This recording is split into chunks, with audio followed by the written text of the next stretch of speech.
This is Flint, and you're listening to G.I. Joe, a real American headcast.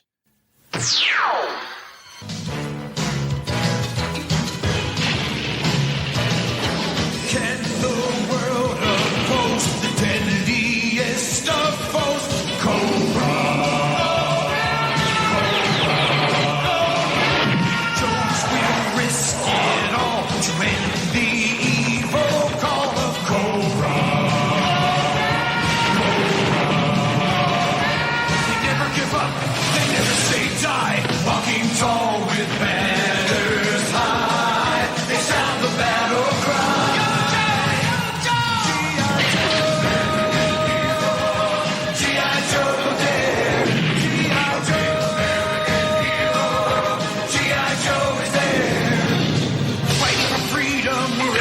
Trouble over land and sea and air. G.I. Joe is there. G.I. Joe, the Real American Headcast, is the code name for Aaron's daring, highly trained headcast. Its purpose? To podcast about G.I. Joe, fighting Cobra, a ruthless terrorist organization determined to rule the world. G.I.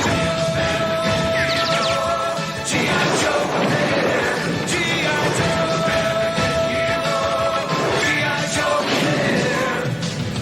For freedom, wherever there's trouble, over land and sea and air. Cobra!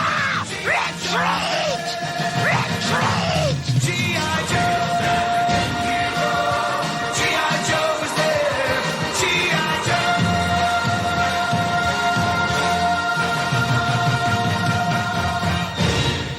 Hey, Joe's brother Ed here. Sorry, running a little late this morning, or this afternoon. Getting lunch going and just running behind. But anyways, here I am. And I see that Joe Jackson's also joined us. I guess he was here way earlier than I was. Thanks for showing up, Joe. And anyone else out there in the chat. First off, before I get started, I want to say this episode is sponsored by our Patreons, Big Daddy Cool and Sean Adams. Apparently I had Sean Adams' name wrong on the Patreon listing, so I apologize for that. But pull that back up. There we are. Big Daddy Cool and Sean Adams. Thank you both very much. Also in the chat, we have Heinz Koch joining us. Hey, Heinz, glad you could join us, man. But as usual, I am not alone. Today I've got, my regular cohorts, or most of them at least. We have, just one second while I do things the right way somewhat, we have Kevin Ryder, Kevin Reitzel, a.k.a. Raider.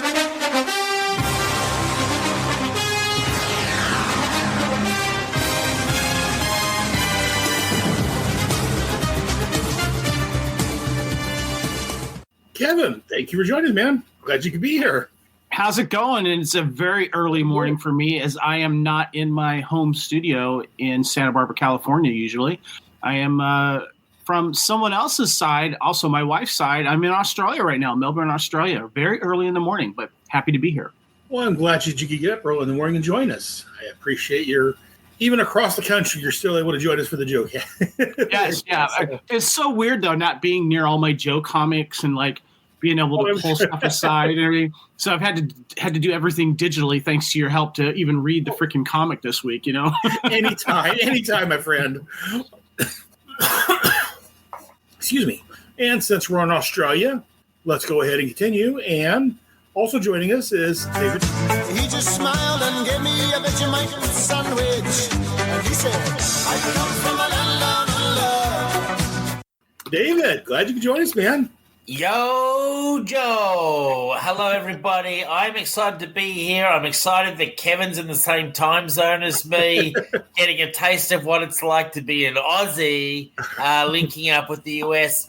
And on a more serious note, I know we come from all different stripes, but I want to say God bless America and thank you, President Trump, for your swift, decisive action. So I just want to make a serious comment there, just to kick the show off, that we're very appreciative of the American effort. Dave, I can only see half your face, man. Oh, sorry. Here I am. There you go. No lights. I was being serious, so I was being very somber, so you sort of missed the somberness. But excited to be here and always glad to see you, Aaron, with only one arm operational at the moment. Yes. Still broken hand. Jesus. Still casted up right now, so. Wow, you poor guy. I feel sorry for you. teach me to get in those cockfights. I mean, anyways, and I don't think I was doing it the right way, though. Anyways, also joining us, we have our friend, Brad Abraham. Now, let me take a wild guess here. You're Brett, right? Yeah. I thought so. Check out the big brain on Brad. Even got an opening for you, Brad. Check that out. Glad you could join us, Brad. Brad's on mute. He doesn't realize it. He just doesn't want to talk to I would say, yeah, I was on mute. Thank you for that intro, as always. Well, I would like to point out that there's a really great mid-period song by the Kinks called "Celluloid Heroes." If you feel like adding that to my to my theme track at some point, you can certainly do that. But the Pulp Fiction intro is always welcome, because if it wasn't that, it was going to be the Fast Times at Ridgemont High one. And if we know the unfortunate circumstances of Mr. Brad Hamilton, who I did get to meet in real life once, Fast Times, Phoebe Cates, swimming pool. I'll say no more. Thanks for having me. There you go. Good. I'm familiar with that Kinks song, Brad. Excellent song, man. Yes. Good drop there. And I'm familiar with that Phoebe Cates scene, so thank you very much for that. So am I, actually. To be honest, I'm very familiar with that scene. So. But we're gonna be clear here that Phoebe Cates scene is not how Aaron broke his arm, right? No. No, of course not. Of course years of damage. And from this chat, we have Hines saying that it's strange with no G.I. Joe 43 behind Kevin. Yeah, I know. Not his home studio. Yeah, I'm actually in my mother-in-law's studio where she used to teach music and stuff. She's a singer, and she has like a piano back here. There's no G.I. Joe stuff behind me. Damn it! So you bring some with you and then prop it behind you when you doing the show. No. She'd be prepared next time. So like I said, we had Joe has been in the chat for like half an hour before the show started waiting. Joe Jackson. Thank you very much, Joe. Hines is there. Hines is there. And what's up, Hines? Dave Martell with the G.I. Joe RPG stories. What's up, Dave?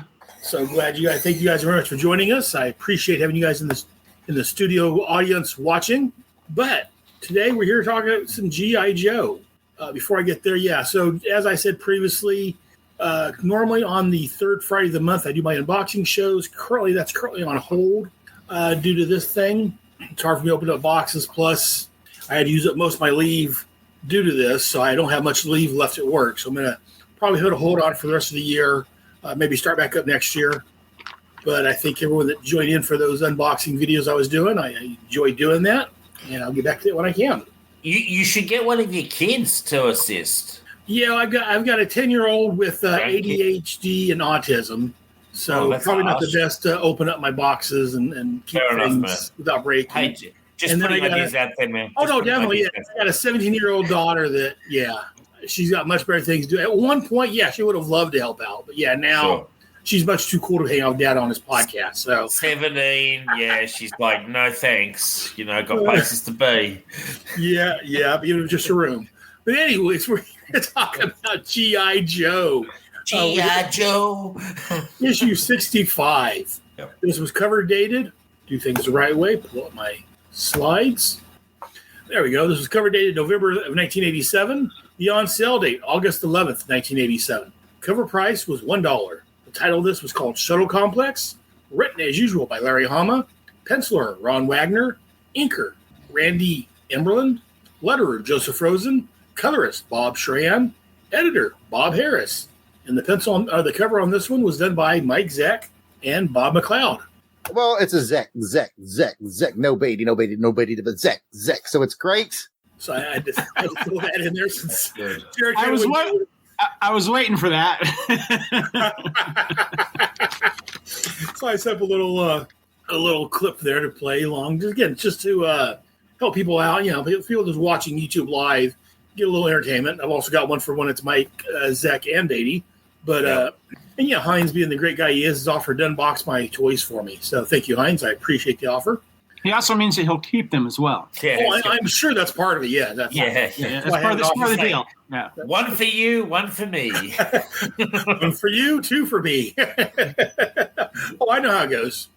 So the cover of this one, we have the Defiant space shuttle with an astronaut floating in the air. Up behind them comes a Cobra space shuttle. flying around a planet. I'm not sure that's supposed to be the moon or if that's. Yeah, I believe it's the moon is coming around. So let's get some thoughts on this. Kevin, what are your thoughts on this issue? So my initial thoughts on this when you mentioned this episode, I was like, oh, okay, this issue. And we'll obviously discuss the issue a little more in detail. But the cover itself has always been one that's kind of fell flat for me. And when I didn't realize, and I was figuring out, like, okay, who did this? And I was like, oh, it's Mike Zeck. Ugh. But then I realized he's the penciler. So, and the inker's Bob McLeod. Right. Now, I think the reason why I'm not a big fan of this particular issue cover is the coloring and the inkering. Basically, it's too dark. I would have liked to have seen if that's the moon. I wish that the colorer, because I don't think Zeck the penciler could have had any take on this, is that there should have been like light from the sun, the unseen sun, to showcase if that's the moon or if that's Earth. And it looks like it's the moon, and it's just a dark thing. And also the I like the concept of the Cobra ship, whatever it is, firing, of course, on the helpless astronaut there that's in front of the shuttle. But the shuttle's kind of covered up a little bit, so I don't know. I wish there was more lighting in this, more definition in the lighting than what we had here. It's not my favorite cover, I'll be honest with you. And Dave, thoughts on this cover? Yeah, not similar to what Kevin's saying. Not my favorite cover. It's okay. Obviously, I mean, it's not terrible. I like the things I do like about it. The space shuttle, I think, looks really good. It's just a little bit dark and gloomy, and I'm not a big fan of actually those blast effects when I'm looking at it closely. I do really like the Cobra spaceship, but unfortunately you don't really see it at its fullest potential here on the cover. So I get what they're going for. I mean, it's a space issue, which I think is important to sell on the cover, if you know what I mean. But yeah, not my favorite cover, if I'm brutally honest. And Brad, do you have positive things to say about this cover? Do I have positive things or just things? Okay, what are your thoughts on this cover? I'm just checking. It's interesting. I mean, the truth is, yeah, Kevin, it is strange that there's no G.I. Joe 43 behind you, because I could have used that as an illustration of the tonal shift or groin pull, if you will, between covers of G.I. Joe over the course of the run. On the one hand, you have issue 43, the Grim Reaper with the M60. You have the Snake Eyes origin stories, and you have Silent Interlude. And on the other hand, you have this one, which is G.I. Joe in space. And I can kind of remember going to my local comic book store at the time, and I was kind of drifting away from G.I. Joe, but I was still buying it, mostly just because I had all the issues by that point, and it wasn't quite ready to leave the world. I couldn't quite stop right there, so I was kind of just buying it out of loyalty and out of, I guess, respect to the fact that I've been collecting the book for many years by that point, and I didn't want it really stop. So when I went in and they had the issue, the first thing I saw was the logo, and I picked it up, and then I looked at the cover, and I was like, oh, they're going into space in this one. So that kind of checked my expectations a little bit, but that we'll get into that in the issue. I agree with everything that Kevin and Dave said. I feel like if there was another angle, I want to say, on this one, if they'd taken a look at the sketch, the pencils, and went, this isn't quite working, because I look at it and it's not really selling anything that I would say is G.I. Joe. If you lopped the G.I. Joe logo and everything off of it, it just looked like some generic. Good point.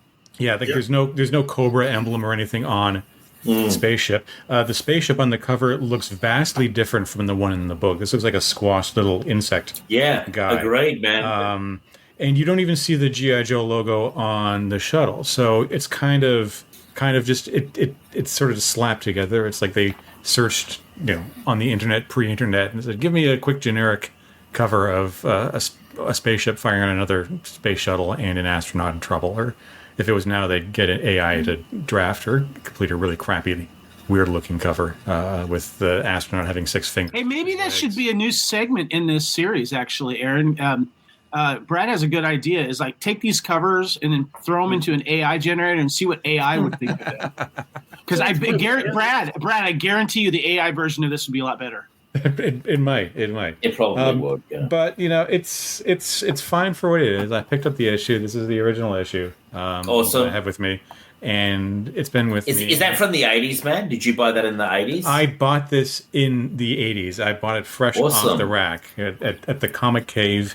It's comic store. That is great, dude. That is great, man. In Brockville, Ontario. So it's been with me ever since. So Did you fold it? Did you fold it in half? Never. Okay. Not after you reading me out for it and sent me those angry letters. And Kevin sent me a letter that had been cut out of like little newspaper headlines of "Don't ever fold your comics like that again, or you die." And I'm like, "Oh, Kevin sent me a letter. He was trying to be anonymous, but I'm like, well, who else would send me this other than Kevin Reitzel?" So foiled. Brad, I've got a question. With your old comics, do you actually bag and board those or something when you're don't have them out for thing?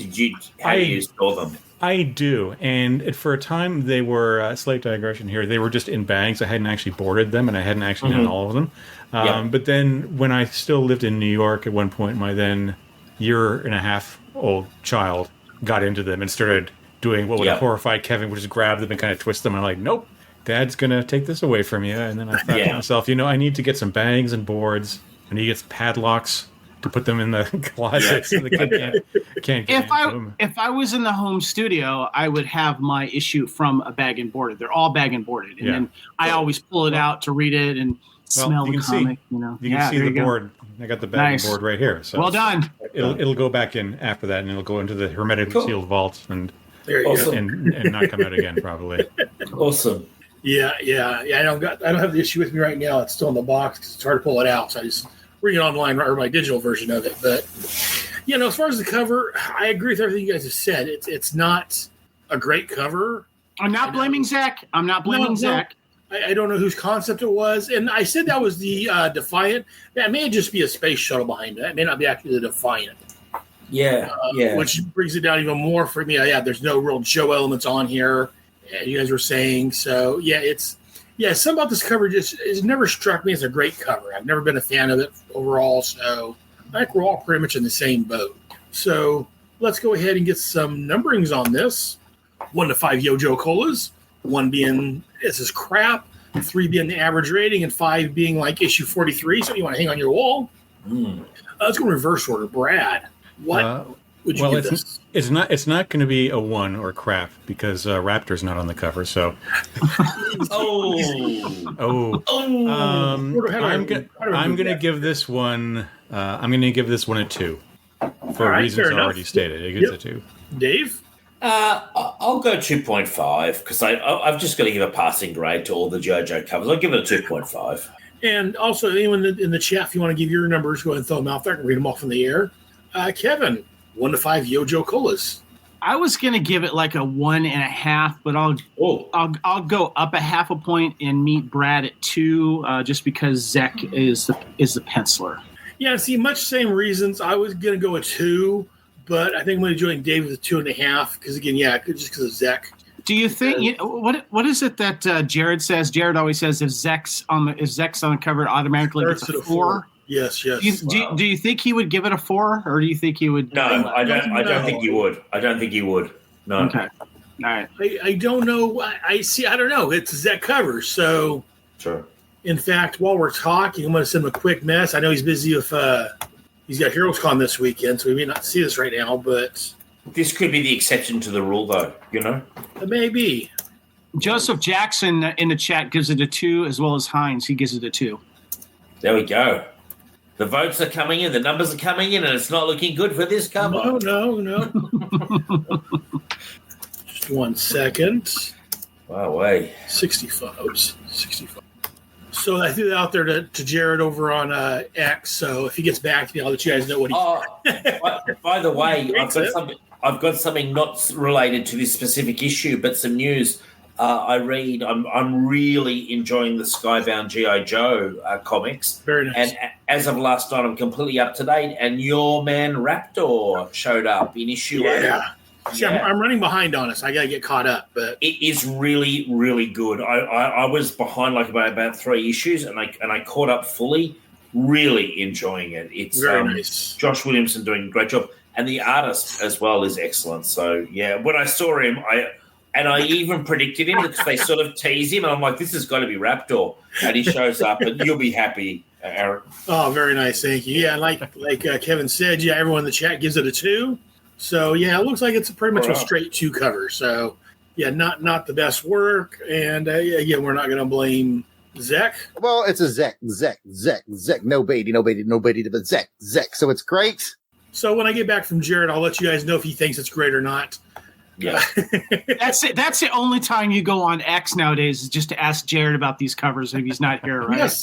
Yes, he said, yeah, pretty much. I mean, I every once in a while I'll go in there and throw, at least a new episode, I'll put it on there. But yeah, I forget half the time. And yeah, maybe using X for just contact Jared.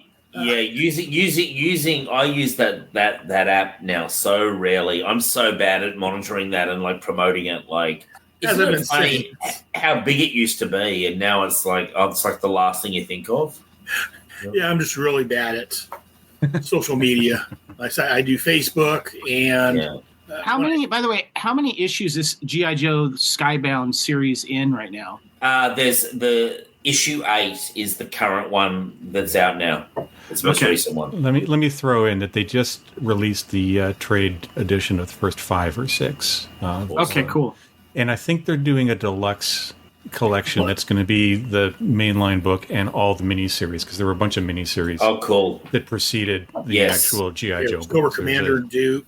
Geez, was there like 30 different covers for issue number 1? Yeah, something like that. Yeah, all the variants. It is a really good series. I've been reading all of the what they call the Energon universe books, and they're all really entertaining. Especially if you're an old school G.I. Joe fan, you'll really enjoy it, just because it kind of But you said Energon, which means Transformers. Transformers crossover, right? Well, Transformers crossover and Cobra Law features into it in a heavy way as well. But it does it in a way that's actually really entertaining, and it actually works. Very much so. Yeah. You've been on enough shows with me, Kevin, to know that things like Cobra Law and crossovers and things are not my thing. Yeah, me neither. In this case, it actually it actually works really well. So. Okay. I would say both the Transformers and Cobra Law, it's a very small part of the story. Like, it's in the background, but you'd be surprised by just how well. I don't think that G.I. Joe has been as good since Chuck Dixon was writing it, frankly. I think it's really, really good. I'm trying to get Josh Williamson on the show, actually, because I am that impressed with it. And Michael Baroness is a member of G.I. Joe so far, which I'm loving. So there's plenty of Baroness, and I really like the costume design. That's hot. Yeah, I really like her costume design with the star. I hope they do that as a classified. Actually, I was going to say that one thing that's interesting about it, and we're going way off track here. We'll get back. Sorry, all the character designs are all sourced from the classified line. So the Joes and the Cobras, they all look like they're classified toy versions, which is cool. See, I am used to things going off track, and I'm enjoying the conversation. So please feel free. But it gets back on track a little bit. Yeah. The synopsis for this issue. Again, my notes here. It's a bit of a simpler issue. Basically, Fred 7 leads a Cobra shuttle into space to keep the G.I. Joe team from discovering the secret of the Terradrome Project. As an epilogue, we catch up with Snake Eyes, Scarlet, and the Blind Master as they joined a circus heading to Barovia. And I found this line. I'm going to start using these. There's some notes. There's an error, apparently. In the last issue, Payload was black. This issue, he's still drawn like a black character, but he's colored white, which matches the toys. Right. I never had the toys. I'm not sure what the toy. And I couldn't quite tell from I was looking at yojo.com, and I couldn't quite make out if he's supposed to be black, white, or if he's a Michael Jackson song. What's going on with him? So I'm not sure what he's supposed to be. But yeah, he's hilarious. He's been drawn different colors apparently. That's like April in Teenage Mutant Ninja Turtles. It's always black or white. His first appearance of the White Clown in the circus, which we'll be talking about. We get our first specific geographical location information about Barovia. It shares a border with Austria, and nothing's bad ever come from Austria. The White Clown's cursed circus trope is called the Le Cirque de Cocagne Noir, which I'm sure I'm horribly butchered, which translates as Black Pig Circus. This issue is reprinted in G.I. Joe, The Best of Larry Hama, collected hardback, along with trade paperbacks and the upcoming omnibus and the hardcover and all that. And in the United Kingdom, this story was reprinted in Transformers issue 62, 63, 64, and 65. There's some notes on that. So let's go and get some thoughts on this issue. Let's go ahead and start. Let's start in the middle. Dave, do you have thoughts? Yeah, I like it for what it is. I mean, I think it's fun. It's fun seeing the fun stuff in this is like Baroness with Fred. I love all that stuff. I really liked the red Cobra spaceship, and I was wondering if that was ever made into a toy because I think it's such a cool looking thing. Not unless it was some special, comic collector's con or something. Yeah, they never. I was going to say, another Cobra toy that was never made into, or a Cobra vehicle. Was never made into a toy. And it, and also you see the Defiant, which I'm sure like Larry almost like begrudgingly put in, but he does a good job. He gets it in there. Look, honestly, it's a simple story, but it's a fun story, and then it's just got the funny part at the end with Scarlet and Snake Eyes and Blind Master, and it's so jarring the shift from that to meanwhile somewhere in Europe. But honestly, look, no one's going to say this is like the best G.I. Joe cover, but it's fun. And then when poor Baroness bumps her head and she's knocked out, and then you see Fred take control. So overall, an enjoyable issue for me, Very nice. And again, in the chat, if you guys have comments, go ahead and throw them out there, and I'll put them on the air. Kevin, do you have thoughts on this issue? Originally it wasn't one of my favorites just because of the whole, going to space and having space battles when our own, this is where, keep in mind, I always enjoyed G.I. Joe for somewhat realism, especially in current day climate. But the shuttle program itself was still was struggling at this time. We had the Challenger disaster in '86. Oh, yeah. And so this is when okay, this is taking me a little bit out of G.I. Joe's storytelling. And of course I have to kind of be forgiving a little bit because a lot of this stuff is happening already, with some of the characters, stuff like that. But I wasn't buying, space-worthy vehicles where no one inside the capsules are wearing full, astronaut outfits and stuff like that. But there was characters in this series that I liked, though, and I was very curious to see what was going to happen with Fred masquerading as Cobra Commander, which I did like. That was probably my favorite thread in this. Yeah. And I did like the look of the Cobra spaceship. I thought it looked kind of cool and menacing. But the big deal for me was that why I was more forgiving of this is because you showcased the Defiant for the first time in this, and you got to see a very cool launch of it. And I wasn't sure where to bring this up in the conversation, so I'll just mention it now. Over the last 10 to 15 years, the probably everyone's white whale, so to speak, toy, if they could have it in pristine condition, of course, would be the USS Flag. However, I've seen the flag so many times now, whether it's in a box still being sold for like $3,000 to $5,000, or already put together in front of storefronts or conventions, or people wonderfully displayed the flag in their own homes, and they kind of, add additions to it and make it look really cool. However, I rarely see the Defiant anywhere in all of its pieces and all of its glory. And always being, and I was a fan of the space shuttles themselves. And, I remember Moonraker, one of my favorite guilty pleasure James Bond films, where they went to space and shot lasers, To me, if you were to ask me, like, what's the ultimate, like, if you could go back and have a full, complete box of either the Flag or the Defiant, for me, it's going to be a Defiant.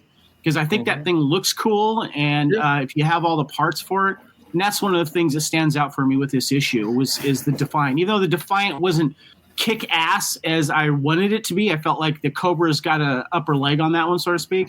But that's what kind of stands out for me in this issue. And then, of course, at the very end, seeing what's happening with our rescue team joining a circus, which I thought was very interesting. Yep, yeah, very much so. And Brad, display that big brain and give some thoughts on this issue. I'm going back to your comments about who was it that was miscolored in this one? Was it Payload? Payload, yeah. There's a song by Three Dog Night called Black or White that's just been rolling into my head ever since you brought that up. Right? I got an earworm now. It's a great song. Check it out. Three Dog Night was a great band. This issue, this is one of those ones where I can't really pinpoint anything that's wrong with it. It tells its story. It tells it really well. I think it's one of those cases of your mileage varying. If you can accept G.I. Joe going into space and everything that entails, it's great.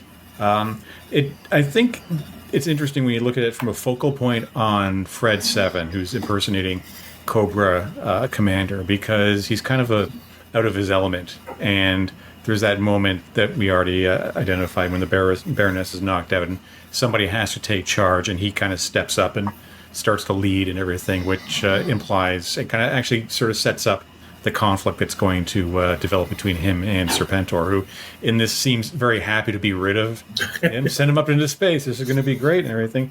I do want to single out, though, I think this issue is really strong art-wise.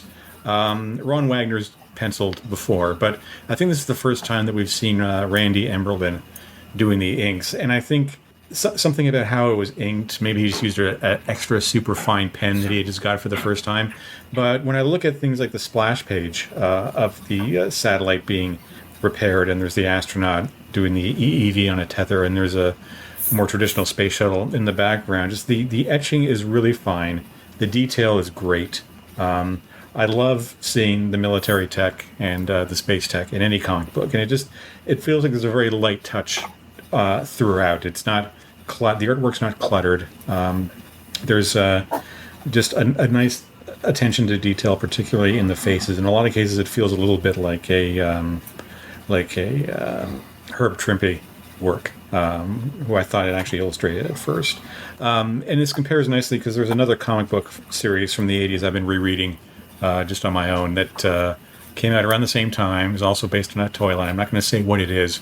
You'll probably be able to figure it out, but I've been having a real difficult time getting through it because I see just how cluttered the art is with characters and with dialogue and with everything. So this has just been circumstantially, at least, refreshing to read a story that's just it's kind of a one and done. I don't really recall us seeing the Defiant again in the regular book. I think this is one of those things that came along where Larry got the whole list of toys that are coming out this year. He's like, okay, I got to do something about space to make Hasbro happy. But I think they did a pretty good job of it. And I feel like once they got over the hiccups of getting them up into orbit, it actually works out quite well. And I, of course, enjoy the last 2 pages where we kind of get things back on track and get back to Earth and rescuing the Joes who are trapped in Barovnia. So it leads to some good stuff coming up. So overall, a good issue, a fun issue. I wouldn't rank it anywhere near in the pantheon of great issues, but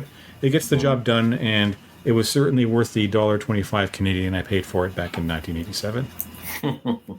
I would like to continue the tradition to give shout-outs to my fellow finest G.I. Joe costume members.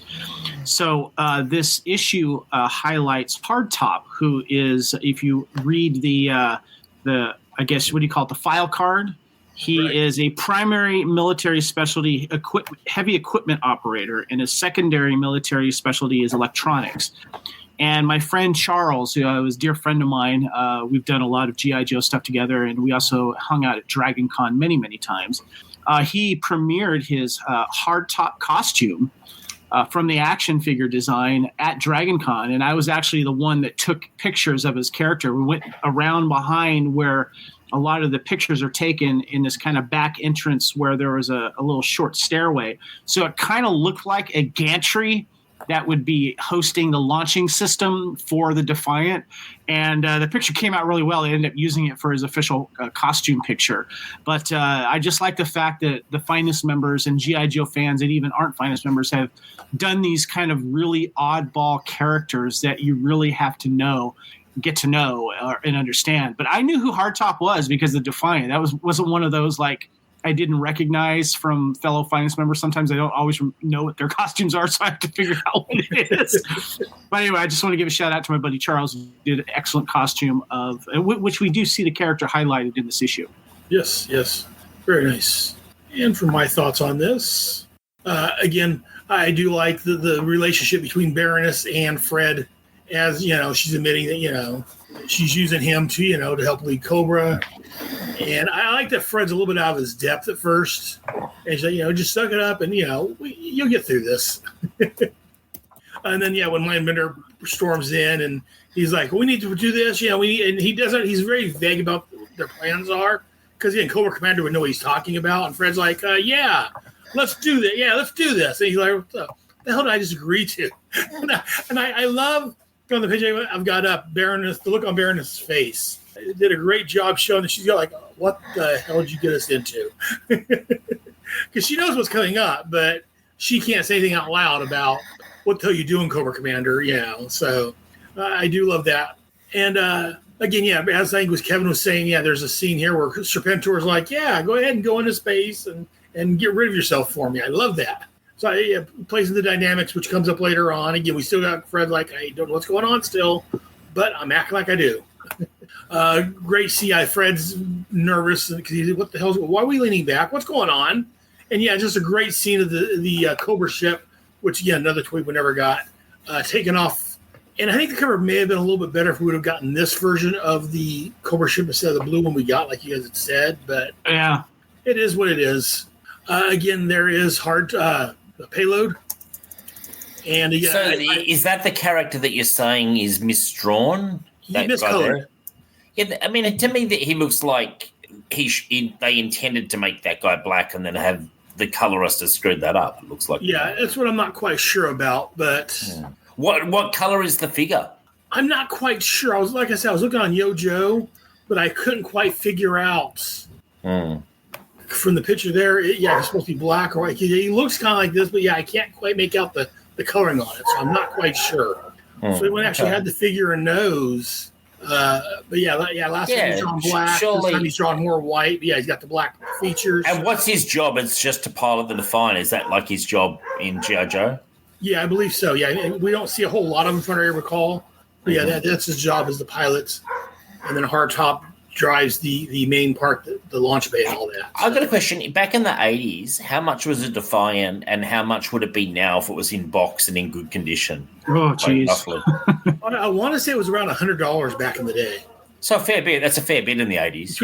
Between $80 to $100. That's why I never got it, because again, this is my own stuff. And I couldn't say nowadays because you never see one that's in decent condition with all of its parts anymore. You only see you only see the shell of it or something like that, Okay. So I mean, if it was still all together in a box, $1,000 maybe more. Probably. Do any of you guys own it? Do any of you guys own one? No, I never had the Defiant. I never saw one at my toy store. Yeah, right. It's quite. I've seen a picture of one in a store, and it looked quite big to me. Yeah, no, it was. I would want to say it was probably 2 foot tall, 3 foot tall. I want to say that's one the rich kids got basically back in the day. Yes, much like the flag. Yeah. Yeah. I remember seeing it at the store, but it was just at this point I was getting close to moving to my mom's house. I didn't have room, so I skipped this one. You're like, Mum, can you slide me a quick 100? She's like, are you dreaming? Like, pretty much, yeah. Well, when you consider that the G.I. Joe, like a single G.I. Joe action figure, probably ran you about $3 or $4, you can kind of get a sense of how. I mean, the Mobot. I think the Mobot when it first came in only cost about $20. So, just when you do the comparison for inflation and everything, you realize that it was a huge ask to have parents that would buy you the Flag or the Defiant. But I think that was also the brilliance of the line, because I remember when you'd get a new vehicle or playset, and if it was from the new line, that's usually how you get your first look at all the toys that are going to be released in that line. So if you got something like, say, in 1984, when you got like the Skyhawk or the Water Moccasin, and you pulled out the pamphlet and you saw that there was a hovercraft as well, you're like, oh man, I gotta strategically lay this on Dad's paper in the morning with towards Christmas time, just in case he wants to check it out or anything. Not that he wanted to buy it. So, but they were really good at the big deluxe Cadillac Eldorado toys, and then you could be aware. I think even kids said there was no way Mom and Dad are going to buy me that huge thing. I'm going to have to settle for something else, and kind of check their expectations at the door. Yeah, no, I hear you, man. Yeah, and I checked Jojo.com, and the original retail was $99.99. Ouch. So stings. $100. All right. Which is the reason, I never did get it because it was too big and too pricey. Like Brad was saying, you get a handful of regular figures for that price. So Yeah. No, I get it, man. I get it totally. Yeah. And it's kind of like there's not that much space stuff like in the comics and stuff. Like I know there's probably a little bit, but it's not overly spacey as back in those days. You know what I mean? Like the shuttle program was not in its glory by that point either. Well, they didn't do a Cobra shuttle or a Cobra, spacecraft or anything like that. So it would have been a cool toy to have because I think there was probably a lot of play value of it on the ground and everything like that. The Cobra's attacking the shuttle base, but once you get it into space, it's like, now what? I guess we're going to go repair some satellites or take some weather readings of a hurricane or something like that. Yeah. Or Alien Worlds is probably where it would have gone, Star Warsy, Well, we'll get to that point in the comic, I guess. The last several issues of the original Real American Hero Run are a bit of an experience. So I'll just no, you're not wrong. In fact, then for toy wise, it wouldn't be till the next year when Cobra came out, or Hasbro came out the Cobra Stellar Stiletto, which is probably their only space vehicle. Aaron, if you could, I shared a picture of what the toy looks like opened, and if you can, take a look at the detail of this thing. There you are. Yeah. Wow. And I'll scroll it a little bit here, but you'll see if you look closely. As a kid. Yeah, it's pretty immense. It's a pretty detailed toy too. And you'll see like one of the action figures are up on the side there on the gantry. There's another one over on the left. You can see it how it opens up, and there's a whole launch system there. And I'm assuming, and you could see Hardtop. He's at the bottom left. If you look over where the kid's hand is, and you just go over to the left a little bit, he's the one that's showcasing right by next to one of the missiles there. He's the one in light blue and white with the white top helmet on there. Yeah. So yeah. Cool. Looks pretty cool. That's a big toy. Yeah, no, it's much like the flag. It was a huge, whereas the flag was long. There we are. Where the flag was long, this was tall. Yeah. Interesting. But yeah, as we mentioned, I do like here. I made a note of this. I do like that Larry notated here that in the note in space, the sound of the explosions would not be heard. So they're having all these space explosions, but you don't hear anything. No sound effects for it. That's it. I think Larry explains that. I'm glad you brought that up because I was going to bring that up too. And then Baroness, she gets knocked out. And I love, Fred. At first, it looks like Fred's being overwhelmed. You got everyone, Commander. And you just, I love the look, the way they did the look on Fred's eyes here. Just that pure, he's about ready to panic. The person that's kind of leading him, that's giving him the right direction, has just been knocked unconscious. And at this point, he could go one of two ways. Either, step and take command, or he could just totally lose his crap and freak out and ruin everything. But I do like that he stands up and he's like, okay, well, do this, and he just starts barking orders, and he steps up as, in quotes, Cobra Commander. So I love that about this issue. And as you guys said, we end on the circus scene, and we find out what happened to our Joes that went missing. They're in a circus to try to infiltrate Barovia. And I do like, in fact, as I've talked about on my Starman Manhunter show, me and my buddy Billy used to read these comics, and sometimes we buy our own, sometimes we read each other's comics. And I remember when this came out, and this line here where the white clown was telling him that, it's such a tacky costumes. You want to look like with sequins on. I remember Billy's like, he loved that. He's like, I want to see Snake Eyes in sequins. I for some reason that line, and my friend's reaction, just loving the thought of seeing Snake Eyes and sequins, just sticks with me to this day. So I have to throw that out there. Hasbro Rush release a sequin Snake Eyes. I wouldn't put it past them. Yeah, I'm waiting for that. And over in the chat, Dave Martell says same thoughts as Kevin. Love the shovel. Once you get past the cover, when Fred takes charge, it's a nice moment, especially because how inept he seemed at first. So yeah, very much so. Is it safe to say that Fred Cobra Commander is a better commander than Cobra Commander? Well, yeah, you're probably right. Too soon to tell. We'll see as it goes along. But yeah, he's shaping up, I think, to be. I mean, you had the cartoon Cobra Commander, which was inept. Yeah, this one, which actually wasn't a bad Cobra Commander. But then you have Fred. Yeah, I think Fred steps up and he cleans himself well in the role of Cobra Commander. So yeah, he may be a better Cobra Commander than the actual man himself. That's hilarious. Yeah, overall, I like the issue. Again, much better than the cover suggests.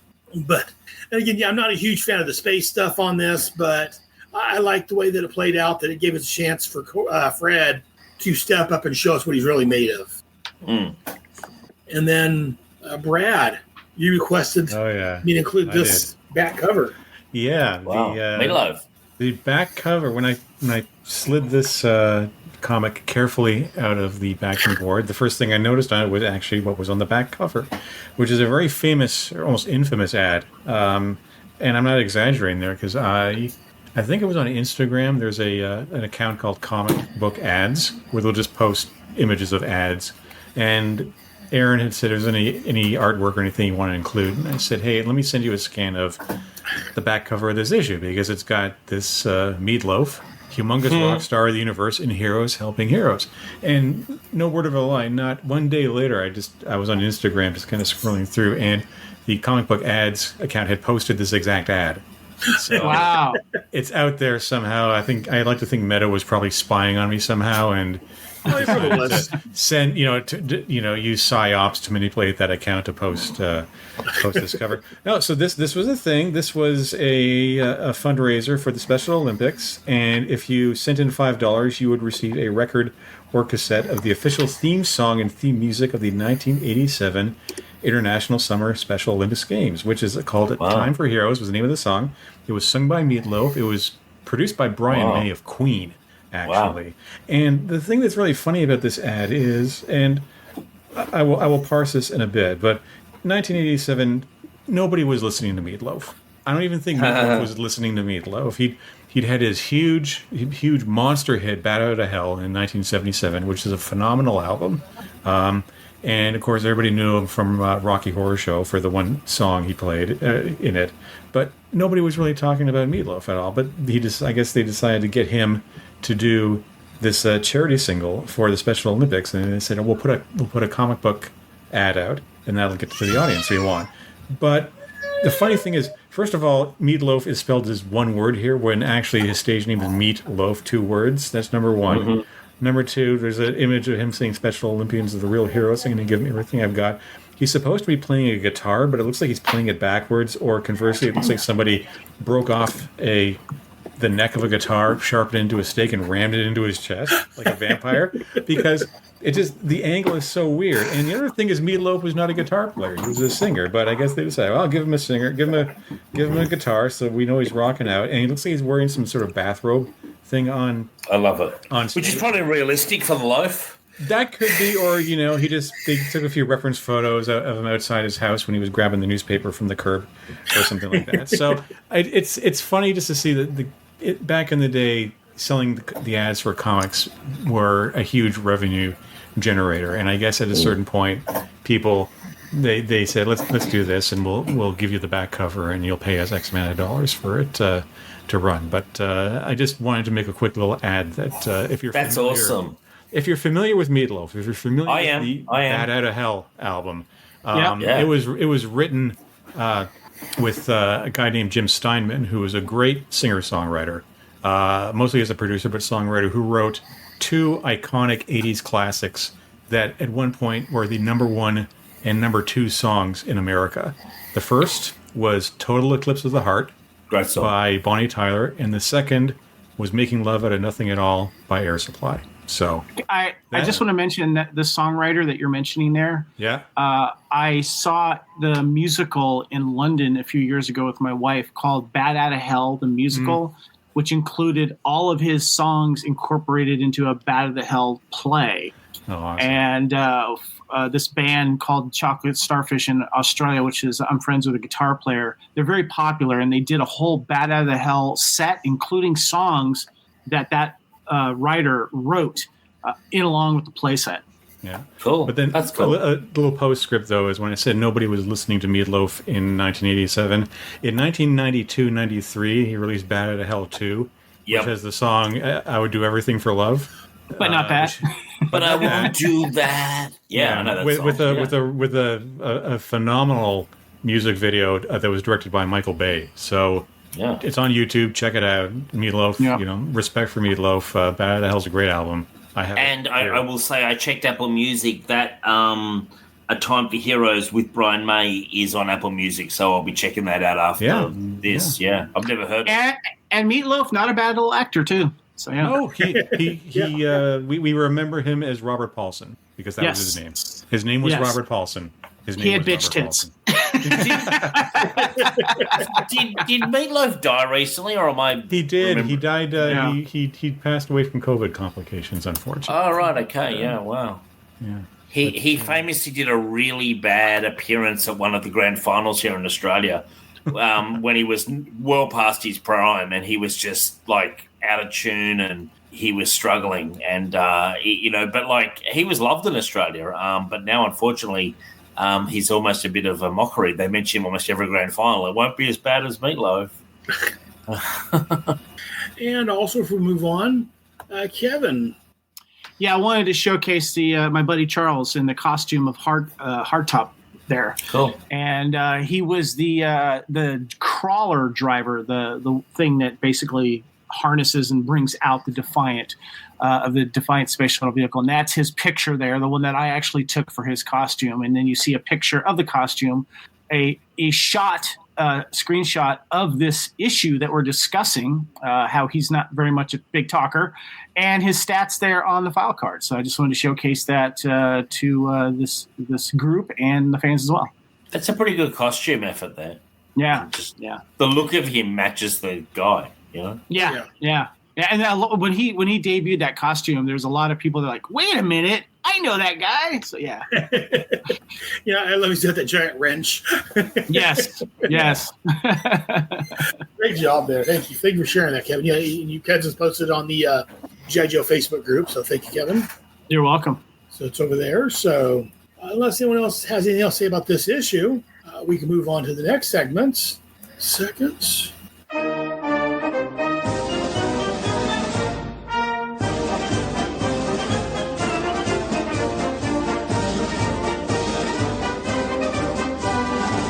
The real American hero.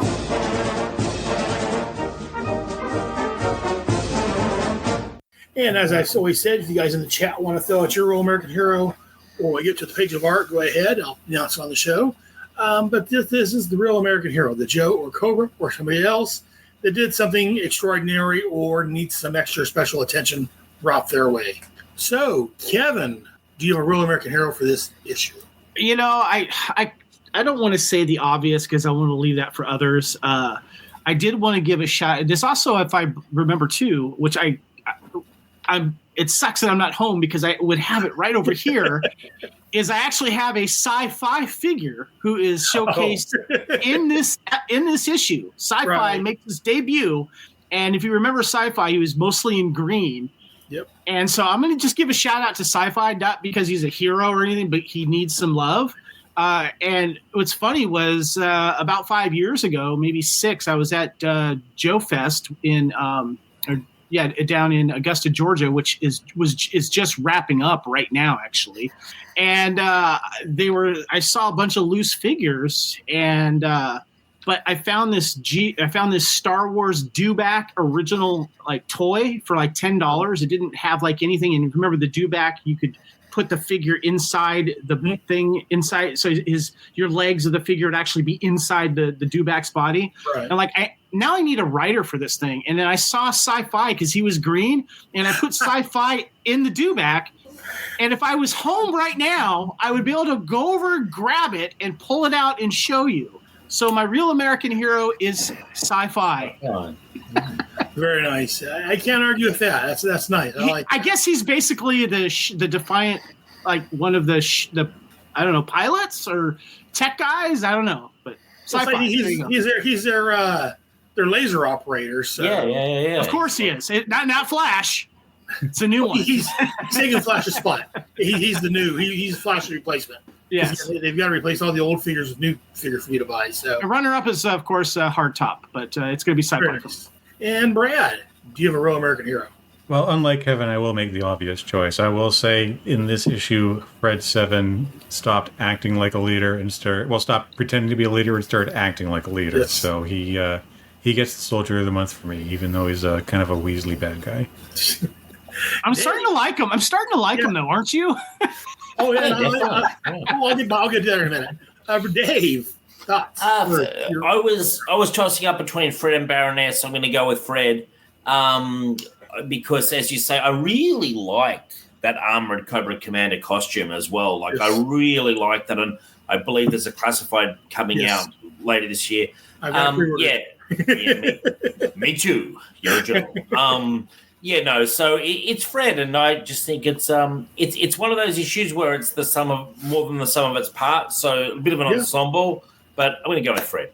And it looks like it's 4 for Fred, because over in the chat, Joe Jackson also gives it to Fred. Cool. And round out the 4th. Yeah, mine is Fred. As Brad said, he goes from acting like Cobra Commander, acting like a leader, to actually stepping up. And like I said, there was that moment you can see on his face where it looks like he's being overwhelmed. Everyone's, Cobra Commander, Baroness is knocked out. And he could have gone one of two ways. He could have wimped out and, curled in the fetal position and cried. Mm-hmm. Or he did what he did and just stepped forward and, okay, you do this, no, we need to do this, and he took command. So he met the moment. Yes, and make that 5 for Fred. Dave Martell over in the chat also says Fred. So it looks like Fred has the most votes for the Real American Hero this week. That's all right. Sci-fi always gets shafted. It's fine. Well, if I'd known Fred was going to get so much love, I would have thrown some in a Baroness, one particular page that I'm going to mention. But anyway. Fred was I like I said before, I like the battle armor Cobra Commander. Oh yeah. And part of the reason I'm sure is just because that's the first issue I bought that got me into G.I. Joe. It was on the cover, I like how in the comic and the cartoon it diverges, and where in the cartoon it's actually Cobra Commander, but in the comic, Cobra Commander wore for like 30 seconds. For Fred shot him in the back and said, I'm going to wear this. Yeah. Fantastic. So that was the Real American Hero. Next up is the favorite page of art. Flip through here and we'll see who we have in order. So, Brad, first choice. What's your Brad? Would you like to talk about your? You talked about a little bit on it earlier, but would you like to? Yeah, I did talk about it earlier. I always go to the splash page with these ones for the reasons stated. I like the angle on it. I just like the look of it. It looks realistic. It's compelling. It draws you in. And it's just my obsessions with technology, space technology, and seeing them rendered in comic books. It just hits all the right buttons for me. And it was a difficult decision because as I was going through the issue, there were a lot of really solid pages. But I thought, I'll take the splash page for myself and I'll leave the other pages for the other guys. So you're welcome. You're all right. There was a lot of great choices. My choice, page 16. Again, as I said, I just love that look on Fred's face there at the bottom panels, especially. Everyone like, Cobra Commander, what do we do? What do we do? And just looking at his that fear in his eyes. He was about ready to do the break or step up. I also love pages 18 where he actually steps forward and takes control, and page 21, which we'll get to in here in a few minutes. But this is my page. I'm picking is this one here. Mainly because if you get the Baroness knocked out, as Kevin says. But then just a look on Fred's eyes. Just love it. Hot. Kevin? Yeah, this is my first choice. I crack up whenever I see this. Yes, and I just think that would make a great poster as well.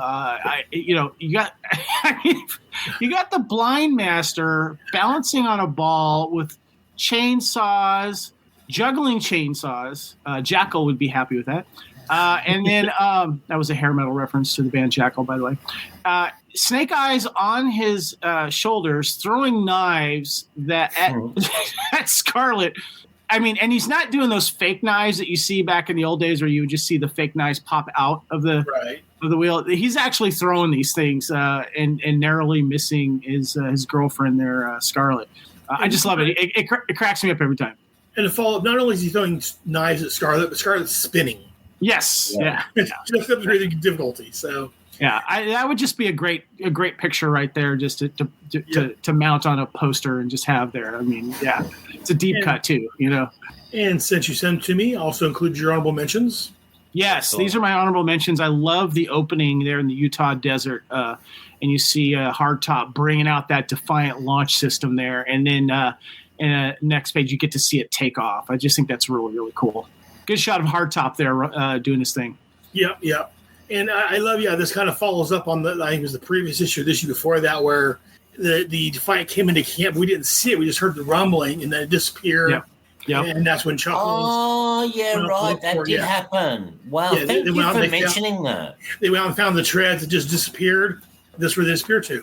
I am such a bad comic book reader. I totally did not even realize that until you said that just then. Like, yeah, right. Wow, well done, Larry. You sort of foreshadowed there.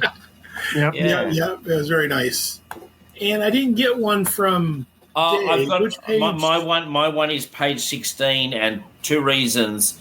I do like that Cobra Commander with the Red Riding, but Baroness there. Once she's knocked out, look at how she's lying. It's almost like her head is supporting her, and her back's kind of arched. And just take a look at that uniform. I don't feel any classified has fully captured the physique that we're talking about here with Baroness. It's something to behold, and it's why she's my number one character. I like how you said that it's something to behold. It is, my friend. It is. And she's just a fantastic character, and I almost gave her, whatever it is, G.I. Joe of the month, based on this one image. I mean, even knocked out, she's still entrancing. So I can see what Destro sees in her, You're not wrong. And see, we both picked the same page for kind of different reasons, but very nice. No, your reasons are not bad. Those are great reasons also. So that is the page of art. Next, we move on to Postbox the Pit. Again, I don't do a whole like I probably should, but let's look at Facebook. On Facebook, I'm going to mention the people that either posted things or mainly posted things on the page. There's Paul Cush, Don Man Art, our very own Kevin Reitzel, David Allen, Joe Jackson, who's joined us in the chat, and also in the chat, Dave Martell. Thank you guys very much for joining me on Facebook and for posting your images and your stories and all that on there. I love seeing that. Again, I don't do anything on Twitter, Instagram like I probably should. I'm not on Blue Skies at all just because, again, as I said, it'd be another social media to ignore. So moving on to Patreon. Again, patreon.com/headcastnetwork. If you like what we're doing here, go over there and throw a few bucks in the tin. And you can join the others, such as Bill Bear. And as mentioned at the top of the show, both Big Danny Cool and Sean Adams. I want to thank you guys very much for your support. And I appreciate everyone that supports the show in whichever way you do it. Thank you guys very much. Thank you, guys. And again, to reach out to us, you can reach at gijoe@headspeaks.com, facebook.com/group/GI Joe. Those where I'm the business at. We have youtube.com/@g.i.joe_headcast, where I'm here every fourth Sunday of the month at 1 o'clock p.m. California time. I'm also streaming over on twitch.tv/brotherhead69. And again, the ones I kind of ignore is x.com/GIJoeHeadcast and Instagram.com/headcast. And then finally, as I mentioned a few minutes ago, patreon.com/headcastnetwork. Those are different places you can see us, contact us, email us, whatever it may be. That's it. You can get in touch with the man himself. I also forget to do this. I do have a voicemail set up at area code 559-500-3182. I forget to throw that on there every so often. 559-500-3182. You can leave a voicemail, and I will read it on the air. You charging on that per the minute? Is that one of these kind of ones? No. That's not. Yeah, no, it's not a 9. It is not a 900 number. It is not a 900 number. Though there is links to that on the feed. Never mind. I just want to. Sorry. Go ahead. No, go ahead. You want to say something? I just wanted to mention you mentioned the post office box, the pit. I just wanted to mention one thing in the actual post office box, the pit of this issue. People are responding to the death of Cobra Commander in the previous issues, and I'm not going to read a letter or anything like that. But two things I find interesting was in reaction to one of them, how they sometimes reply to them and they say, Sorry, bro. The Cobra Commander is dead, and he's going to stay that way. See the next letter. And the next letter kind of goes on to another fan's options of who should take over Cobra, like Destro and stuff like that. So I thought that was kind of interesting that they say that here, that he's going to stay dead, is going to stay that way. Also, too, I had noticed in how they are printing the actual addresses of these fans, putting them in there. And then at the top, I don't know how long they've been doing this, but at the top it says, "We'd like to get your letters. Please send them to the Marvel Comics address. And if you don't want your full address published, please tell us." Yeah. Because sometimes you will see address withholding request. Yes. Yeah. Well, yes. The first letter in this one doesn't have an address listed, and it's from Allison Boomerang Son and Sean Flyboy Hyde. No address listed. And they have a PS on their letter saying, "P.S. Female Joe fans do exist." Yes, that was good to see that letter actually. Back in the 80s, I think as well. Yeah.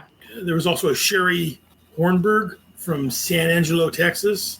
So there's a couple of female Joe fans writing in, which is it's good to see. Yep. So now we move on to the Soldier of the Month. This is someone that's done something good for G.I. Joe or personally benefited me, or again, I'm not above bribery, as I said, I won't admit that. But this month, we're doing a reach back to last month, and I'm going to give the Soldier of the Month this month to Michael Charles Hill. He was our guest last month, and he's the one basically created Cold Slither and did a fantastic job. He was a great guest last month to have, and I'm looking at hopefully next month getting another special guest if things work out, and I'll talk to you guys about that. But so that would be our Soldier of the Month.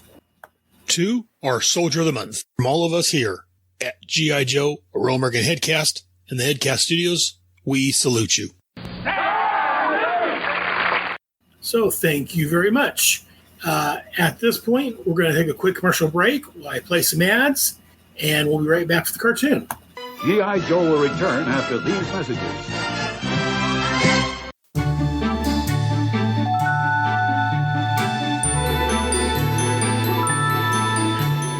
Beginning at the ripe old age of 4 years old, seeing Star Wars for the first time, I became obsessed with the movies. What they were, what they did, what they meant. I turned that obsession into a career, climbing the filmmaking and storytelling ranks as a screenwriter, author, and television maker. Now, I'm taking you on a journey through the cinema that defined my generation, Generation X, in the Celluloid Heroes podcast, examining the landmark films of the era from the well-known to the obscure to the unexpected, charting a history of cinema growth over the past 50 years, and looking forward to where it's going next. Celluloid Heroes is part memoir, part film analysis, and part exploration of the last 50 years of cinema through a Gen X lens. From the suburban adventures of Star Wars and E.T. the Extraterrestrial, to the Reagan-era cinema of The Right Stuff and Red Dawn, the sunny nostalgia that isn't of Back to the Future and Stand By Me, the year Generation X broke big with Reservoir Dogs and Dazed and Confused, the cautionary Los Angeles center tales of L.A. Confidential and The Limey, the last great golden age of blockbuster filmmaking with The Fellowship of the Ring and Pirates of the Caribbean, and concluding with the mournful ruminations of Inside Llewyn Davis and The Irishman. Celluloid Heroes will take a deep look at the themes, makers, and cultural context of this diverse array of films, and try to determine just what makes them so special to filmgoers, filmmakers, and to this fan in particular, as I chart a life through the movies that inspired me. It's also something of an autobiography of this young film fan who became a filmmaker himself, charting the good, the bad, and the ugly of a life in the creative arts with all of its triumphant moments and bitter defeats along the way. My name is Brad Abraham, and I welcome you to the Celluloid Heroes podcast, a proud member of the Long Box Crusade podcast network. Catch us monthly, and I'll see you there. thank you for listening. We hope you're enjoying this podcast. Here are the other great shows on the Fandom Podcast Network. Culture Clash, where we discuss the latest in entertainment and pop culture. Blood of Kings, our show covering the entire Highlander universe. Couch Potato Theater, we celebrate our favorite movies. And Time Warp, our Fandom Flashback show discussing a year in movies and our favorite retro movie, TV, and pop culture topics. Good Evening, discussing all things Alfred Hitchcock. Hair Metal Podcast, we cover the rock metal music of the 80s and early 90s. Type 40, a Doctor Who podcast, discussing the time-traveling Doctor Who universe. Lethal Mullet, an action film podcast covering the 80s, 90s, and beyond. Also, check out the Lethal Mullet Network for more great podcasts. What a Piece of Junk, our Star Wars podcast. Making Treks, a Star Trek podcast with a deep dive into the final frontier. The Fandom Show, our Fandom Podcast Network live YouTube show discussing the hottest topics in fandom. The True Believers MCU podcast, discussing the Marvel Cinematic and Television Universe. Union Federation, our Star Trek and the Orville Show. And we're proud to welcome the BQN Network to the Fandom Podcast Network. Please visit our friends on the BQN Network, a Star Trek Universe podcast that also includes your favorite topics, movies, history, superheroes, and more. You can find the Fandom Podcast Network on YouTube. The Fandom Podcast Network is also on all major podcast platforms. The Fandom Podcast Network audio master feed is on Podbean at fpnet.podbean.com. You can find the Fandom Podcast Network on Facebook, Twitter, and Instagram. You can email us at fandompodcastnetwork@gmail.com. Thank you so much for listening, and remember, respect others and enjoy your fandom. Hey, Jared, I have a question. What's up? Well, I've been a part of the Long Box Crusade for about a year and a half now. Yeah, well, that's not a question, man. I know, I'm getting to it. That was called Build Up. Like I was saying, I've been with the Long Box Crusade and I have gone out and represented the show faithfully. That's still not a question. I'm still building up. I was wondering, could I be a part of the official promo? There's this great promo for the podcast that airs across podcast land, and it has Pat Sampson, the founder of the show, you, the art cell artist, and your brother Jason, aka Weasel Skull. But it doesn't have me, Delvin Williams, the Dark Web. Could you ask the guys if they would let me be a part of the promotion, since you were the one who invited me onto the show? Well, not to be a Mr. Quick to correct, but that was at least 2 questions. Still, I guess I'll ask. Let me go talk to the guys and you stay here. Okay, great. Thanks, man.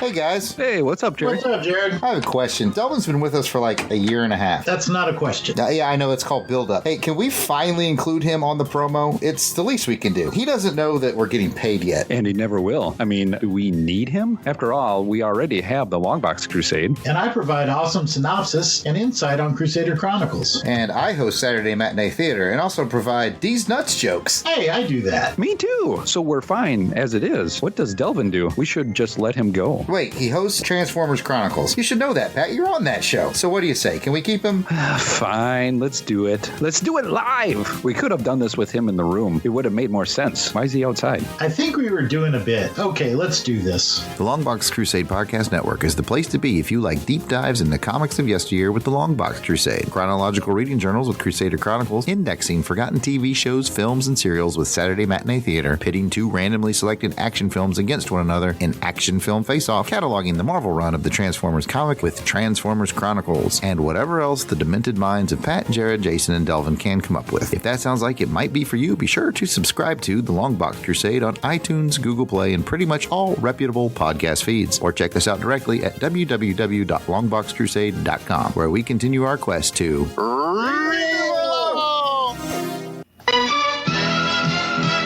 back to G.I. Joe. Check out those shows. There's some great shows I played promos for. But let's go ahead and move on to the next segment where we look at the cartoon. Yo, Joe! He'll fight for freedom wherever there's trouble. G.I. Joe is there. G.I. Joe, American hero. G.I. Joe is there. It's G.I. Joe against Cobra, the enemy, fighting to save the day. He never gives up, he's always there, fighting for freedom over land and air. G.I. Joe! G.I. Joe is there! G.I. Joe is the code name for America's daring, highly trained Special Mission Force. Its purpose, to defend human freedom against Cobra, a ruthless terrorist organization determined to rule the world. He never gives up, he'll stay till the fight's won. G.I. Joe will dare. G.I. Joe, American hero. G.I. Joe. So here we are talking about G.I. Joe. This is the Great Alaskan Land Rush. The information on this directed was John Gibbs and Terry Lennon. Writer David Karen, I'm not sure how you pronounce that. Probably Karen, I'm assuming. This first aired December the 3rd, 1985. The synopsis: G.I. Joe and the October Guard, supposedly October Guard, we'll talk about that, need to locate the real Seal of Alaska before Cobra takes control of Alaska and its resources. While searching, the Joes and the Red October, which are went by in this episode, get captured by the 19th century Cossacks, who bring them to Captain Lukrov, who owns the Seal. After he loses the Cobra, Duke makes a deal with Lukrov to retrieve it. And that is the Great Alaskan Land Rush. So let's get some thoughts on this. Brad, you have thoughts on this episode? Oh boy, I think I wonder if Canada knows that if they just find the Great Seal of Alaska, that they can claim ownership over the state. Because this is one of those things where you should never learn your geopolitics from cartoons that aired on weekday afternoons in the 1980s. Look, I mean, this is sort of your boilerplate episode of the show. Nice to have a winter setting, an Arctic setting. Gets the Arctic troopers and the Arctic vehicles a chance to get their moment in the sun, because that was always kind of the great thing about G.I. Joe, is you had different vehicles and different specialists for different environments. So rather than parachuting snow job into the Sahara or Dusty into Antarctica, you kind of get to actually get those toys out and kind of play around with them, because some of us grew up and lived in environments that got a lot of wintry weather and other ones that didn't. But this was a fun one. I mean, once you get away the silliness of having to get your hands on a special seal that allows you to take control of a state.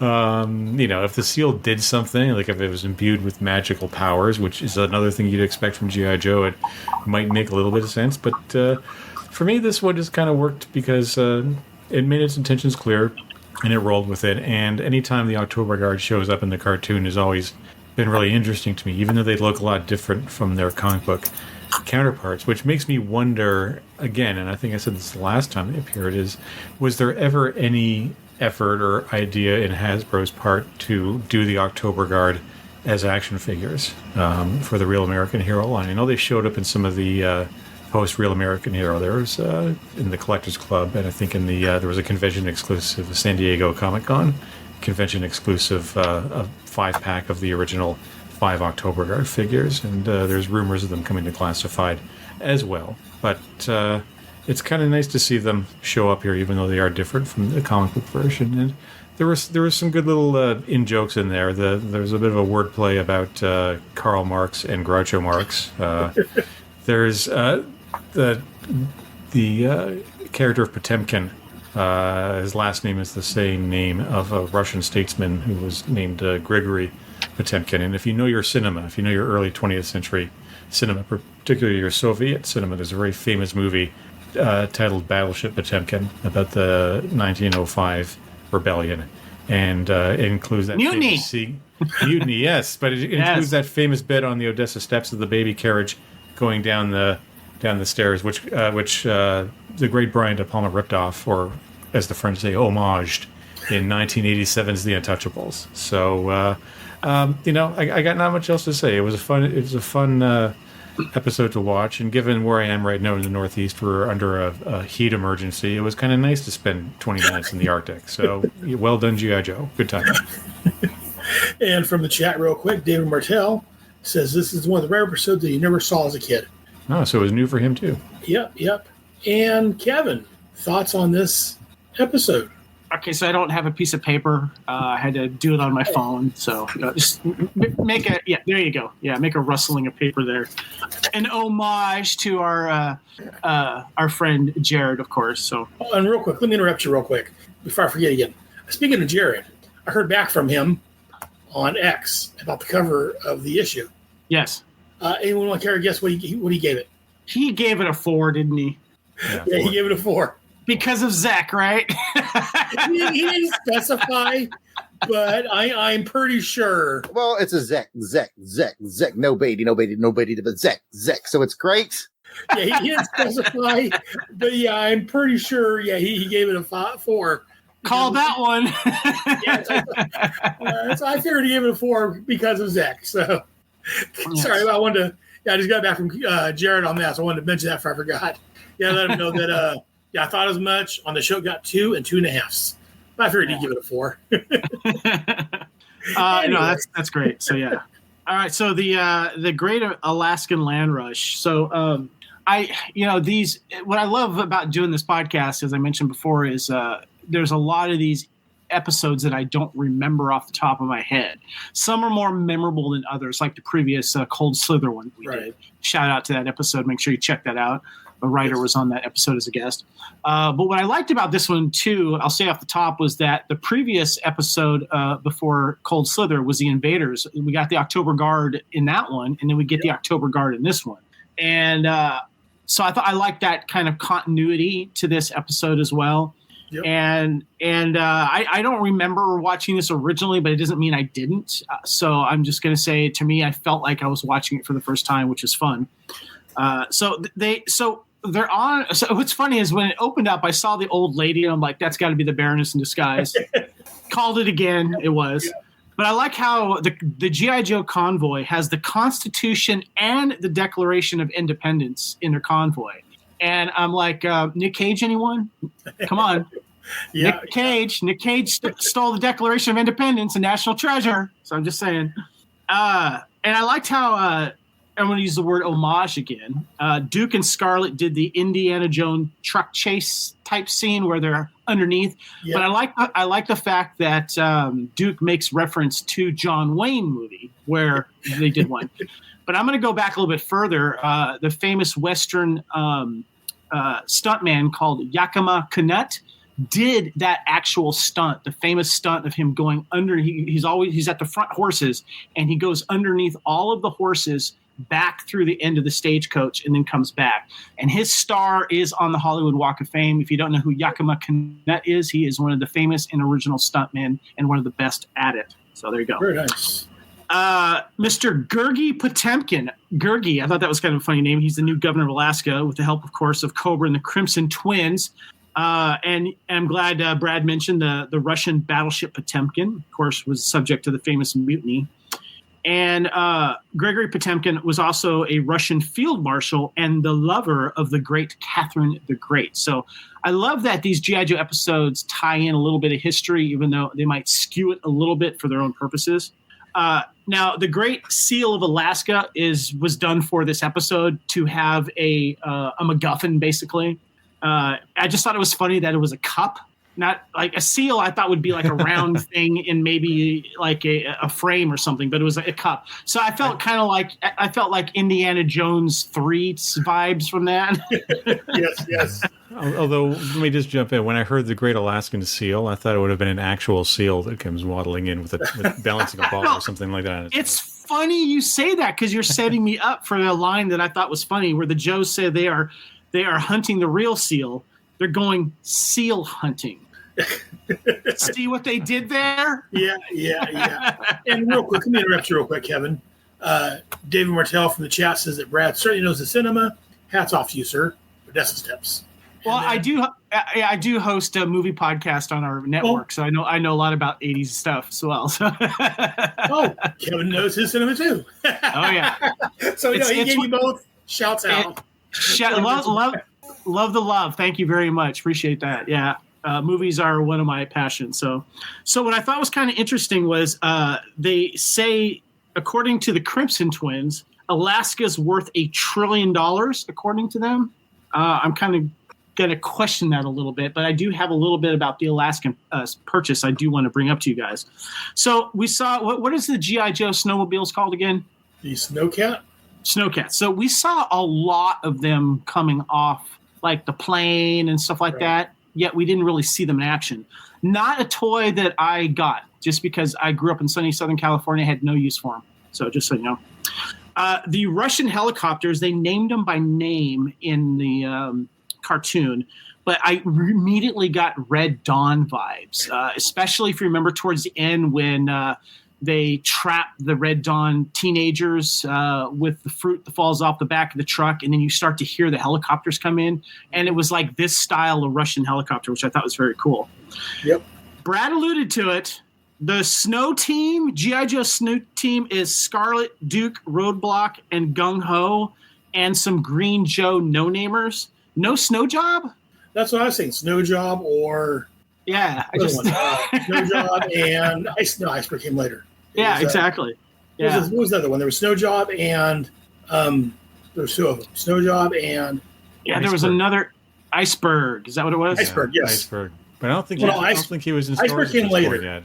Yeah. Iceberg came later. There was another. I'll have to look at it now. I'm curious. Do you think Snow Job's like, back at the Bear Cones, WTF, bros? Come on. I think Snow Job had to go on a top secret mission to the Sahara, and that's why. Yeah, there you go. That's it. Yeah.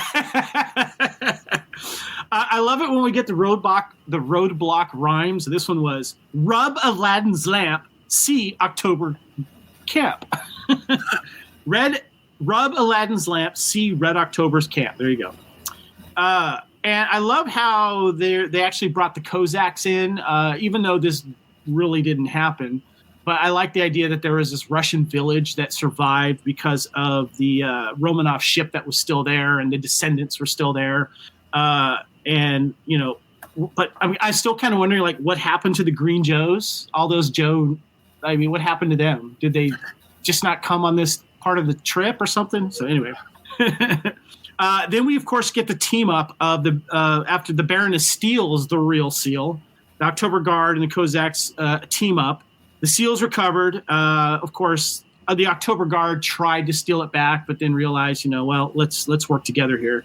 And I liked how they're heading to Juneau, Alaska. But I just thought it was really weird and awkward that there was a real super quick aerial fight between Sky Strikers and the Rattlers with a second of what we believe is Ace, and that was it. And I always like the trope, especially of 70s and 80s TV series, especially if they're comedies, where you end the show where everyone's like, ha, ha, ha, ha, ha, ha, and then it stops, and they're all laughing and smiling, and the credits start to roll. I kind of got that vibe at the end of this episode when the Joes all start to laugh. So those are my immediate thoughts on the episode, but I did want to mention this is based on a true story, the Alaska Purchase. And if you'll allow me, I'd like to give you and the listeners and the viewers a little history lesson here. Please go. Purchase was purchased of Alaska from the Russian Empire by the United States for the sum of $7.2 million in 1867, an equivalent to $129 million in 2023. On May 15th of that year, the United States Senate ratified a bilateral treaty that had been signed on March 30th of that year, and American sovereignty became legally effective across the territory on October 18th. During the first half of the 19th century, Russia had established a colonial presence in parts of North America, but few Russians ever settled in Alaska. Alexander II of Russia, having faced a catastrophic defeat in the Crimean War, began exploring the possibility of selling the state's Alaskan possessions, which in any future war would be difficult to defend from the United Kingdom. To this end, William H. Seward, who was mentioned in this in the episode, U.S. Secretary of State at that time, entered into negotiations with Russian diplomat Edward D. Stokey towards the United States acquisition of Alaska after the American Civil War. Seward and Stokey agreed to a treaty for the sale on March 30th, 1867, at an original cost of 2 cents an acre, which is now 36 cents an acre. And then some opponents labeled the purchase as Seward's Folly or Seward's Icebox. Now, if you watch the movie 30 Days of Night, some vampires, Russian vampires, also hung around. So I just want to let you know. Yes, thank you. That's a movie with Josh Hartnett, by the way, a very good movie where 30 Days of Night in Alaska turns into a horrific vampire battle with people that live there. So there you go. Yes. I remember. I haven't seen that in quite a while, but I remember that one. Good one. Yeah. So there's your history lesson based on a true story. Very nice. And I was wondering how much of this is true, how much of it again, yeah, and I was wondering what was up with this the cup, because again, yeah, like you said, you would think since it's a seal, it would be like a round object or frame. Yeah, I wouldn't expect an actual cup for that. So yeah, so I guess there is no actual seal that you can actually retrieve and own. I'm just saying though, if I was an Alaska comic book, store owner, I would create an Alaskan cup of seal and just have it there on display. There you go. Because I mean, it looks like something you'd pick out of that room of the Last Crusade of Indiana Jones, the one that probably killed the Nazi guy because he drank out of the wrong cup. Could have looked something like that. So yeah. yeah. And I will mention real quick, my son jumped in the chat. Grace, I just had him up with YouTube. He wants to start YouTubing Minecraft and stuff. So well, show yourself on the video. You just got me now. I do. I'm really bad at this. There you go. Are. So so he's his dad. Because I set him up with a programmer. Because we wanted a programmer in 1977. Oh, Dad. So my 10-year-old been into Minecraft and Fortnite and Roblox. So so I've set him up so he can record and post his Minecraft videos. But a lot of same thoughts you guys had. Yeah, like say it's an Arctic or a winter cold mission. Yeah, we didn't see Snow Job and Frostbite. That was the other snow-based Joe at the time. Yes, Frostbite. Yeah. I was thinking about that when I watched the episode. I forgot to notate it, and I can't remember his name. So again, it's funny. They're in the snow. Perfect place to show in case these two figures nowhere to be found. And also, I didn't see any snow serpents. I don't know if this was before they came out or what. Yeah, Cobra didn't have any snow serpents to shoot at. But anyways, a lot of same thing. Yeah, it was a good episode. I mean, it wasn't last episode's, but I do remember this one. I remember watching that. I don't remember all the details, but I remember watching it, and I remember the Great Seal, and they had to go with. And I liked it. I noticed that the October Guard in this episode went by Red October. I don't know why the name changed, why they didn't refer to him as October Guard. I don't know if that was a marketing thing or if that was like some sort of legal issue going on. But this episode they changed their name and not referred to as the October Guard. But I do like when the October Guard shows up, whether in the comic or the cartoon. And I wish they would have had toys back in the days for them. Maybe we'll get them classified. We'll see. You never know what Hasbro's going to do. But overall, it was an enjoyable episode. It wasn't one of the best episodes they've done. But again, we've seen far worse on this show. So I will say, it was a good episode overall. So any other thoughts on this episode? If not, we'll move on to the PSA. It's getting dark. Slow down. It's hard to see. Look out, a car. You boys okay? Dusty, we didn't see you. And I couldn't see you. No wonder you don't have reflectors. They tell drivers where you are. I see what you mean. Remember, if you have to ride when it's getting dark, have the right equipment. And wear bright clothes. Now we know. And knowing is half the battle. G.I. Joe. Again, love Dusty, so I have to love. I have thoughts about that. Please share your thoughts. I don't know if I've mentioned. I think I have mentioned on this podcast because of ads of BMX bike ads that were in these comics. Yes, and there was no way in hell you were allowed to have reflectors on your bikes if you wanted to be somewhat cool as a BMX rider. You had no safety reflection of any type, and if you wanted to ride your bike at night, you had to frickin' risk it, man. And so I always thought that was kind of funny. And sometimes those reflectors, they would get a little loose and kind of come off. But that is a good safety thing to do. Those kids could have been wearing some reflective gear as well on their person as well as their bike stuff. Yep. But I just thought that was kind of funny. It brought back a memory. No, take the reflectors off. So this PSA is directed towards you BMS biker out there. Yeah. Very nice. And again, I do want to say, as usual, I want to thank everyone that watched this live, those listening to the podcast, and also want to give special thanks to my guests, both Dave Finn, Brad Abraham, and our very own Kevin Reitzel. Yay! So, if people want to hear more about you guys, Brad, where can they go to listen to Brad Abraham talk about movies? Well, as has been stated in the chat, I certainly know my cinema. You can find out just how much I know by tuning into the Celluloid Heroes podcast, which is part of the Longbox Crusade podcast network. That's where I do a monthly show where I single out a movie and talk about the experience of seeing it in the theater for the first time and what it taught me about cinema, about life. Next month is going to be a special episode. It's going to be a double-sized, a very long one, where myself and David Alexander, who is the former managing editor of Rue Morgue magazine, are going to do a lengthy dissection of the 1981 fantasy classic Dragon Slayer. So you'll want to definitely check that out. But good movie. But we're about 6 episodes in so far, and it's going quite well. So check that out, and be sure to follow us on Instagram at the Celluloid Heroes Pod. I am not on X or whatever they're calling it now, or whatever the other one is, Blue Sky or anything like that. And because the Longbox Crusade has a robust Facebook page, I just let them do the posts. I just have to stay off of it.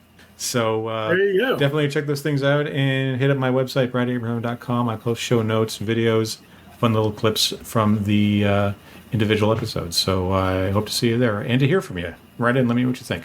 And Kevin, if people want to hear more from you. Well, I am one of the co-founders of the Fandom Podcast Network. Make sure you subscribe to us on YouTube and check us out on Facebook. We're also on all of the socials at Fandom Podcast Network. You can find me. My name is Kevin. You can find me at Spartan_Phoenix, which is right there on all the socials, including recently on Blue Sky, Spartan Phoenix. But like Brad, I'm a huge fan of movies. And as I mentioned, we were just discussing BMX. We covered the ultimate BMX movie, American BMX movie, Rad, just recently on our movie podcast called Couch Potato Theater. And if you love canon films, they were very crucial to our fandom in the 80s and 90s video arena.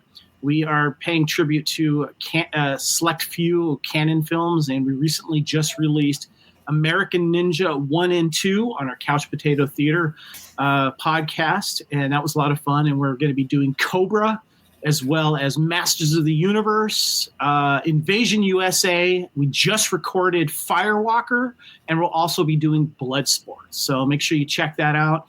And also, if you're a movie fan, check out our podcast called Time Warp, where we pick one year and discuss it each month all the way through the year of all the movies that came out that year, including all of the pop culture that surrounds that. And right now, we are currently doing the year of 1990, which is celebrating its 35th anniversary as of this recording. So make sure you check that out.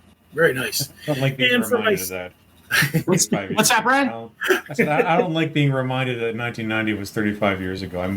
Remember Teenage Mutant Ninja Turtles came out, Ghost, Total Recall. Total Recall, yeah, a lot of films. Goodfellas, also Goodfellas, Adventures of Ford Fairlane, yeah. So a lot of stuff.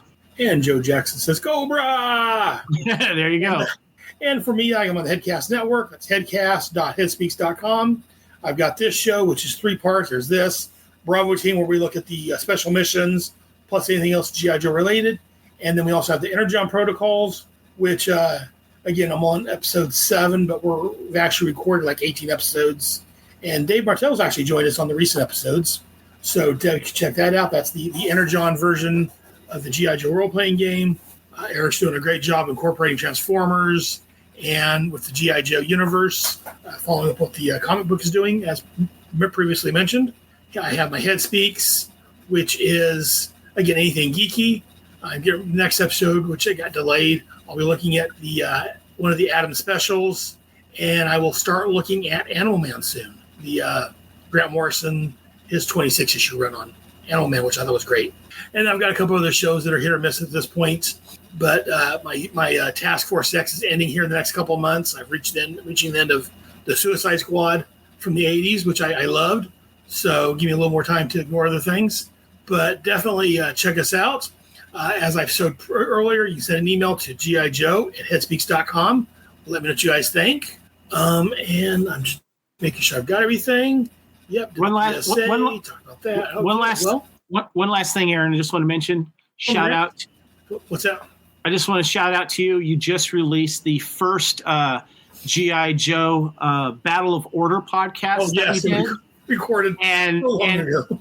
Yeah, we're going to be doing that again, I hope soon, because, and just a reminder, obviously there was a great panel. A lot of us were on there, and it took a while to get through just part of the first one. But we do start up with Doc next, just so you know.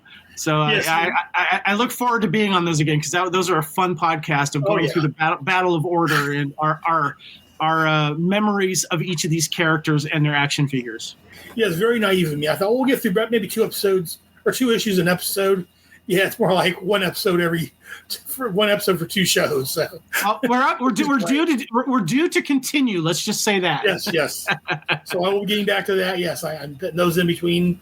In fact, we need to record another of those soon. But anyways, yeah, definitely check it out. But I guess I'll do it until next month. Remember, from each of you guys, I'll let you get Yo Joe. Until next month, remember, knowing is half the battle. Yo Joe. Brad. Yo Joe. Kevin. Yo Joe. And that's going to do it. G.I. Joe, a Real American Headcast, is available monthly on iTunes, Stitcher, and at headspeaks.com. All characters and stories are owned and trademarked by their respective owners. We claim no ownership other than our opinions. All audio and images are used for entertainment purposes and falls under fair use. We make no money from this headcast. For more of the monthly G.I. Joe, check out the IDW series. For the stories we're covering, look for the comics and trade paperbacks. Let us know what you think. Send us an email letting us know your thoughts. Joe's dismissed.